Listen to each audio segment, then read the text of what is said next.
మే నెల 10వ తారీఖు పునీత ఫ్లోరెన్స్ అంతోనియో గారి పండుగ. ఇటలీలోని ఫ్లోరెన్స్ రిపబ్లికో నోటరీ వృత్తిలో ఉన్న ఒక ఉత్తమ కథోలికుని కుమారునిగా అంతోనియో గారు క్రీస్తు శకం 1380లో జన్మించారు.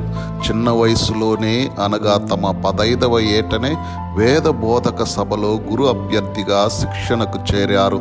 సంవత్సరం లోపల అంతోనియో గారు వాటిని చదివి బాగా గుర్తించుకున్నారు. ఎయేసోల్ పట్టణంలోని క్రొత్త మఠాలయంలో గురువుగా నియమితులయ్యారు. వారికి తోడు ఫ్రా ఆంజెలికో అను గురువు కూడా ఉన్నారు. క్రీస్తు శకం 1446లో ఫ్లోరెన్స్ పీఠంకు చెందిన ఆర్చ్ బిషప్ గారిని 4వ యూజిస్ పాపు గారు ఎంతో బాధతో బహిష్కరించారు. ఆ స్థానంలో ఫ్లోరెన్స్కు అంతోనియో గురువర్యులు బిషప్గా నియమితులయ్యారు. వారు 13 సంవత్సరాలు దిగ్విజయంగా తమ పీఠమును చనిపోయేంత వరకు పాలించారు. సన్యాసి ఆశ్రమ సద్గుణాలు నిరాడంబరత వారు తమ పీఠాధిపత్య కొలువులో వర్ధిల్లేలా చేశారు.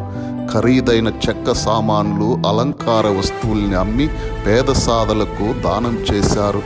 దగ్గరి మరియు దూర ప్రాంతముల నుండి వారి సలహాలు సంప్రదింపులకై ఎందరో వస్తుండేవారు.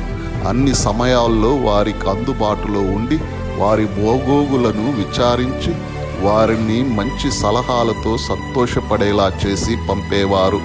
అందువల్ల వారు మంచి సలహాదారుడు అని కూడా పేరు పొందారు. రాత్రి వేళల్లో ఫ్లోరెన్స్ అంతోనియో గారు తమ రచనా వ్యాసంగాన్ని కొనసాగించేవారు.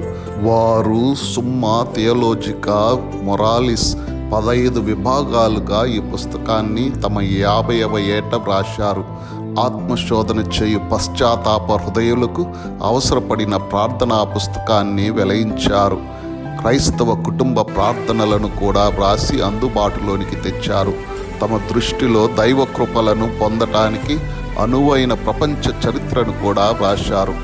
ఇట్టి గొప్ప వ్యక్తి క్రీస్తు శకం 1459లో పరలోక ప్రాప్తి నొందారు. వీరి బంగారు మాట ఈ లోకానికి సంబంధించిన గందరగోళం విడనాడి మన హృదయంలో కొంతైనా ఏకాంతాన్ని ఒక మూలనైనా నిలుపుకోగలిగితే మన ఆంతరంగిక శాంతిని ఏ కార్యము కూడా దొంగలించుకొని పోజాలదు. పునీత ఫ్లోరెన్స్ నగర అంతోనియో గారా, మా కొరకు ప్రార్థించండి.